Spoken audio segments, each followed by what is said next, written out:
Hey everyone, and welcome back to Public Health Lens. I'm your host, Dr. Nitika Jain. If you've been listening in, you know we have already talked about data, trust, capacity building, and community engagement, the building blocks of impactful public health consulting. But today we are getting to something that threads through all of it: cultural humility and equity. These aren't just values to aspire to. They are imperatives if we want to design systems that are truly responsive, inclusive, and just. Let's dive in. Let's start with a reality check. We have all seen the checkbox approach to equity. Translate the flyer, hire a community outreach worker, add a commitment to inclusive practices in the proposal, and then everything else stays the same.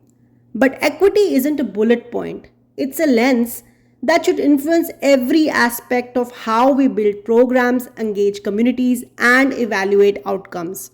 And cultural humility? It's not a one-time training or a credential. It's a mindset that asks us to be continuously self-reflective, recognize our limitations, and show up with curiosity and respect, not assumptions.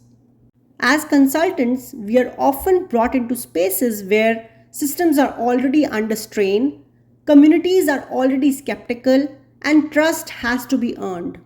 If we show up with a rigid playbook or try to apply a one-size-fits-all model, we risk reinforcing the very inequities we aim to address.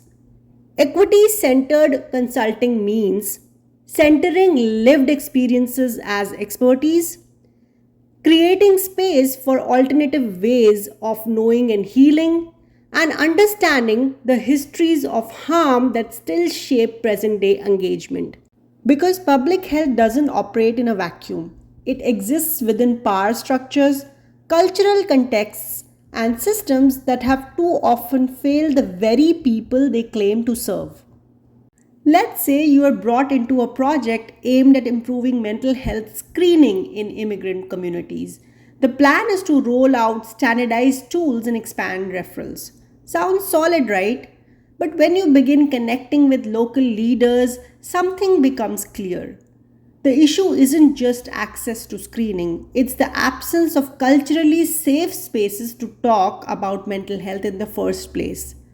So instead of leading with assessments, you work together to create a peer-led story circle model, something grounded in cultural tradition, collective wisdom, and trust. The screenings still happen, but now they are embedded in conversation, context, and care, not just checkboxes. The kind of pivot may not appear in a logic model, but it's the kind of shift that makes programs stick. So how do we ensure our consulting work is equity driven and culturally responsive? Here are 5 guiding principles I try to keep at the center of my work. First, assume nothing. Every tool, strategy, or best practice should be adapted. Always ask before applying.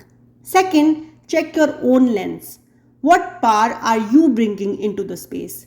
How are your identities and assumptions shaping your work? Third, share power meaningfully. Invite community members into decision making. Credit their contributions, let them lead. Fourth, budget for inclusion. If we are serious about equity, we need to back it with resources for interpretation, childcare, food, transportation, and fair compensation for lived expertise. Fifth, build relationships, not just partnerships. A relationship implies continuity, accountability, and care. That's what builds trust. Cultural humility and equity aren't add-ons. They are the work.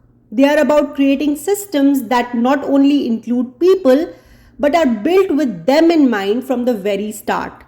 They require us to slow down, step back, and be willing to evolve. And that evolution is exactly what public health needs if we want to move from equity statements to equity practice. Thanks for joining me for this episode of Public Health Lens.